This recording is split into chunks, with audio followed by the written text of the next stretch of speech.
who is the best running back in NFL history, or let's rank them. The thing is, though, couple caveats. One, I never saw Jim Brown play. I've seen highlights of him. Same for Gale Sayers, Marion Motley, Paul Hornung, and the rest. I can't legitimately evaluate those guys. We're of a certain age where I think we are comfortable with the guys that played in the Super Bowl era. So let me very quickly blow through these, if you don't mind, and then we will review them collectively, debate them, so on and so forth. At number 25, start the clock. I'm getting through them as fast as I can. At number 25, Super Bowl era running backs, Matt Forte. 24, Zonka. 23, Fred Taylor. 22, James Brooks. 21, The Bus. 20, Edge James. 19, Ricky Waters. 18, John Riggins. 17, Jamal Charles. 16, William Andrews. 15, Hall of Famer Curtis Martin. 14, Beast Mode. 13, Thurman Thomas. 12, Marcus Allen. 11, Franco Harris. My doppelganger, apparently. Number 10, the all-time leading rusher. No better than 10. He barely sneaks in there. I'm surprised by that, and I made the list. At number 9, LaDainian Tomlinson. 8, Adrian Peterson. 7, Marshall Faulk, another co-worker of ours. 6, OJ. 5, Earl Campbell. 4, Tony Dorsett, or if you're fancy, Dorsett. 3, Barry Sanders. 2, Eric Dickerson. And at number 1, drum roll, please, sweetness, Walter Payton. I also had to break out Bo Jackson, Billy Sims, and Terrell Davis because of injury. They would certainly be much higher on this list, but it's hard to quantify where they place with the injuries. And then the USFL quintet, Herschel Walker, Marcus Dupree, Mike Rozier, Joe Cribbs, Calvin Bryant, all of whom really could have made the Hall of Fame, and I think probably would have, as a matter of fact, and some of them got pretty close as it is, if they hadn't spent time off in the USFL. So, all right, there's your list. That's my list, hard and fast. I'm going to make an exception for you and allow you guys to push back at me a little bit here. Elliot Harrison, I see you're chomping at the bit. What's your issue? Well, I'm going to give you my favorite because I want to start at the top. I love that you put Eric Dickerson number 2.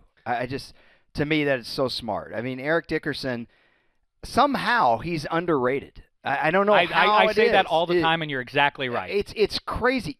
3,900 yards rushing in his first 2 years. Think about that. 3,900 yards rushing. Then he has a down year in quotes, because he held out early in the year. Comes back and gets 1,800 more in 86. I mean, Eric Dickerson, I don't know that I've ever seen a better home run hitter than him in football. I agree with you on that front. I love watching Eric Dickerson, but you've even put here, and you didn't say it when you read it out, but you've been put in parentheses with the Rams. And if we're judging all these other players over their career, and I think there are some guys who maybe slid down the list because of things that happened at the tail end of their career, or, for example, you got the Gale Sayers trio of TD, Bo Jackson, Billy Sims. I don't know that you can necessarily, as great as he was through those 4 or 5 years in Los Angeles, I don't know that you can give him a pass for the stuff that happened at the back end of his career, where when he was traded to Indy, he didn't really live up to expectations, and then he had this kind of, I don't know, falling apart in Well, first of all, I say with Rams because specifically those are his best days, and I want them showing video of Rams. That's what that cue's for. He did, in fact. People seem to forget this. Well, clearly, you did that. Eric Dickerson had at least, what did he have? He had one very good year with the Colts. He had two very good years, really great years. Then he had one that was very good, and then the holdouts and the disenchantment with management kind of sidetracked his career. Well, the thing with Eric Dickerson that I always say, the reason I think people sleep on him just a little bit is because he makes it look too easy. He, like Jerry Rice does for wide receivers, Eric Dickerson does for running backs, which is they both have that upright, easy stride, and it makes it look like it's too easy. Jerry Rice and Eric Dickerson, I contend, never laid out. When have you ever seen a diving catch by Jerry Rice? When have you ever seen Eric Dickerson have to reach for the last couple inches there? It just all came so easily to them that I think we tend to not give them the credit that they're owed. But yeah, he was a home run hitter is a good way to describe Eric Dickerson. Handsome, how do you feel about number 1? Did I get that right? Sweetness? I don't think that can be argued with. What he could do across the board, as a running back, as a receiver. He was next level. He was to me at least, he's the gold standard as a running back. Yeah, I loved watching him go up over the top there. It was always fun. The other thing he was a trailblazer in is footwear. He brought in Ruse. I don't know that, Michael Jordan got Air Jordans, and then now a lot of other guys wear Air Jordans. Kangaroos, Ruse only Ruse. were that the was Ruse just- were only. Did they reach England? They did. You know what? I won't remember very clearly Ruse. about the age of 8. And these days, you'll see kids who will have a baseball cap and they'll leave the stickers on. That's the thing now. It's very strange move, I think. But I was sort of a trailblazer on that front because I bought a pair of Ruse, or I didn't because I didn't have any money. I was 8 years old, but I persuaded my parents to buy me a pair of Ruse, and I left the Walter Payton tags on they were like tied on the laces as long as they would last there. Because I thought that would make me cool in some way. It's a funny thing, too, because the Ruse also, because they played on Soldier Field's artificial turf, they were made specifically for football. And before that, and even through the 80s, guys would wear basketball high tops to play. Remember, that was a very strange era. What's interesting about Payton, Dickerson, and Sanders, your top 3 as I have them, they were all on generally bad teams, obviously Payton gets the ring in the twilight of his career, and yet they were all good enough to carry their offenses. Imagine that. A team that has bad quarterbacks. Walter Payton almost never had a good quarterback until Jim McMahon. Eric Dickerson got to the NFC title game with Dieter Brock. Barry Sanders gets there with gets to the playoffs with guys like Eric Kramer, and I don't know if he ever carried Eric Hipple there, but either way, it's a funny thing that they have in common there. Yeah, I think sometimes Barry Sanders is elevated a little bit. Not elevated because I think he belongs at the top, but this feeling sorry for Barry Sanders, I don't get behind. I think what Walter Payton did with the Bears was much harder. Barry Sanders, people forget, they ran a run and shoot, which means they spread out 4 receivers. That was perfect for Barry Sanders because now he could it's veer left, veer right, and he gets to pick where he wants to run. If you would have put him in an offense with Matt Suhey at fullback like the Bears had and no passing game and teams just stacked up to stop Barry, then I think he would have had a harder time. People say all the time, well, every team stacked up to stop Barry. No, they didn't.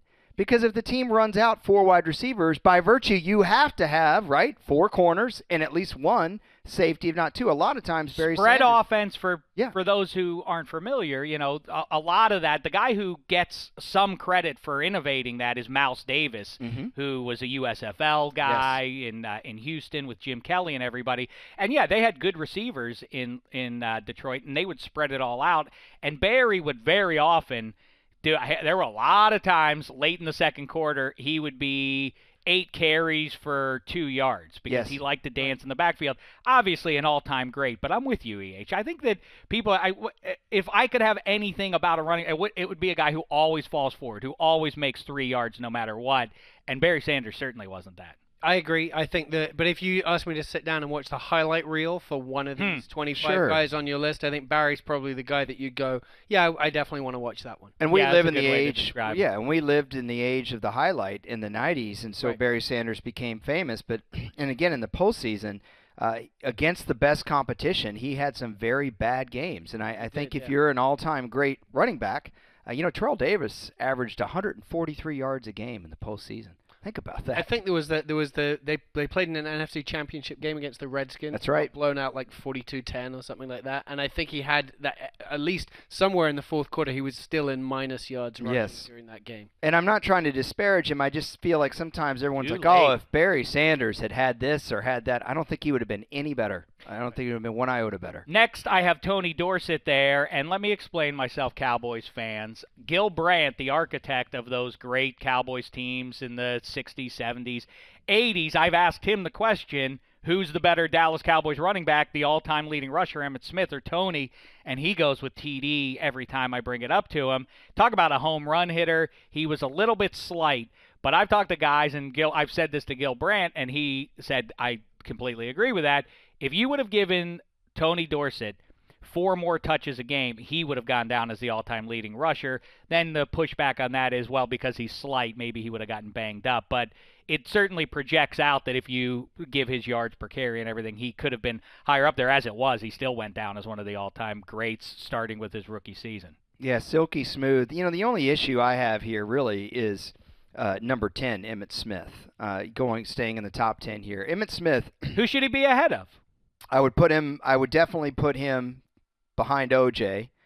I probably would put him ahead of Earl Campbell too, as much as I love Earl Campbell, and I grew up. Really? Yes. Wow, to me, I know that the numbers say agree with you, but to me, just viscerally to watch Earl Campbell, he was as dominant. I mean, a power back as I've ever seen.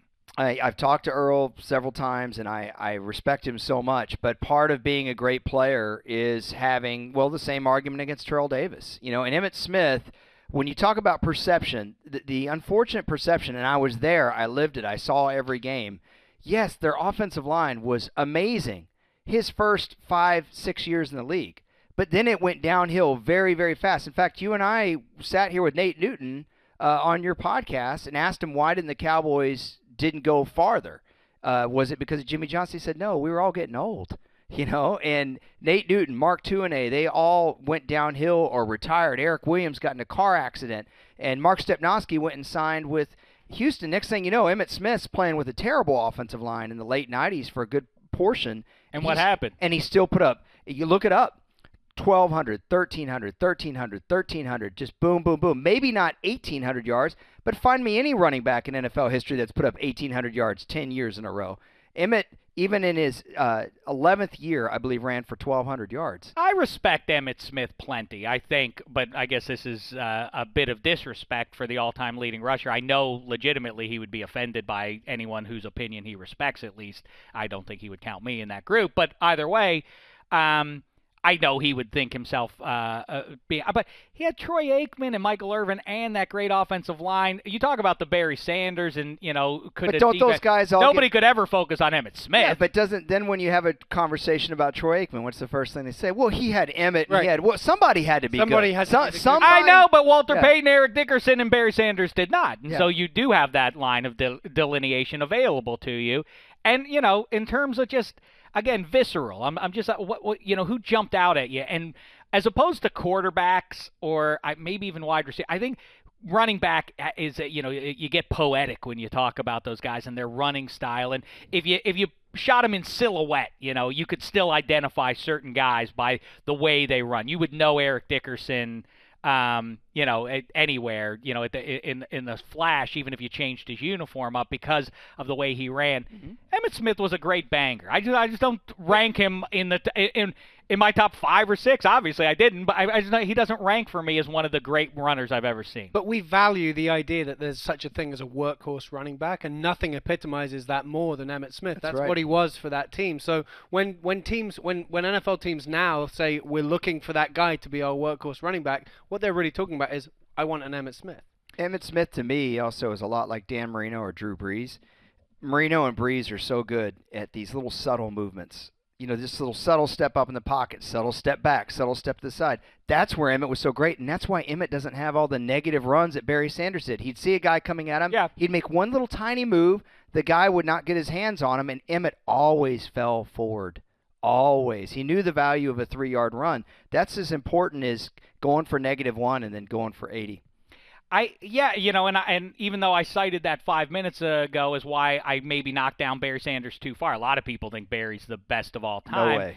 But Emmitt, again, the stuff that was around him. I mean, obviously that's to his benefit, and but I don't think he goes down as the all-time leading rusher if he's not surrounded by all those other Hall of Famers there.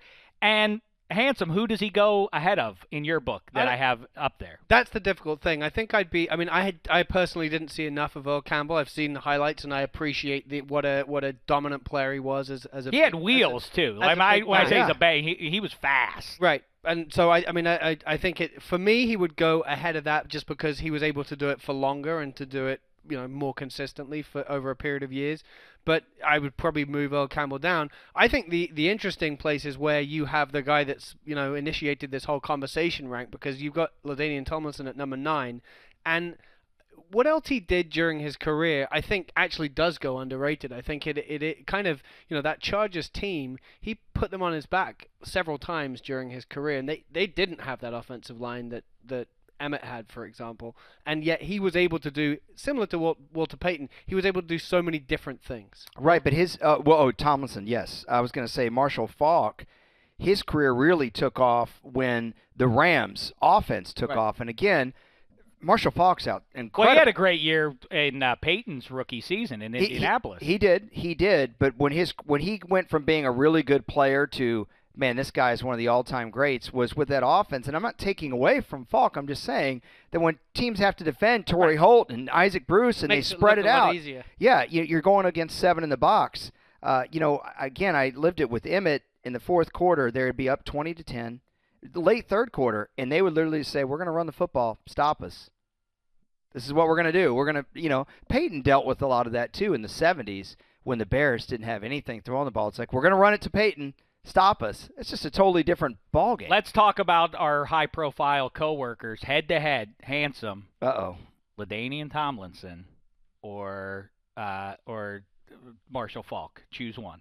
Their careers, or if I was putting, I don't know. Who should be ranked higher here? I'd take LT over Marshall Faulk. Is that right? I'm going to tell him you said that. That's both fine. of them. That's fine with me. How say you? Oh, gosh.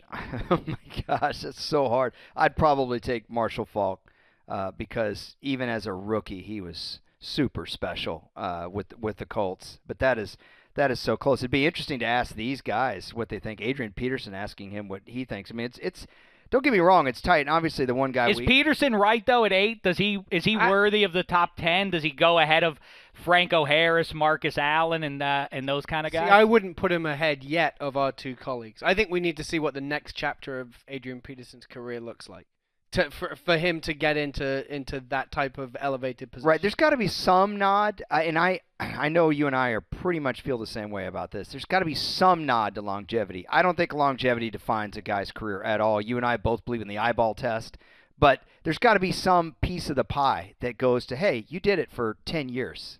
Fred Taylor is a great example of that. Yep. And he's a good name for the back end of this list. I think the thing about LT, just going back to him, is he was the best running back in the league for what? I think like 6-7 years. He had a very prolonged run. It was sort of Sean Alexander had this for a very short space of time, and then LT really took the mantle and had it for a really long time. That's a great point. The only guy that gets left out of that conversation, and I guess you could put it on your I love your Gale Sayard trio of the injuries cutting short career. Priest Holmes, guys. I mean, holy cow. Priest Holmes is as good as anybody that I've ever seen as far as a complete player. And if you play fantasy, Priest Holmes is like the god. It's too bad what happened with him.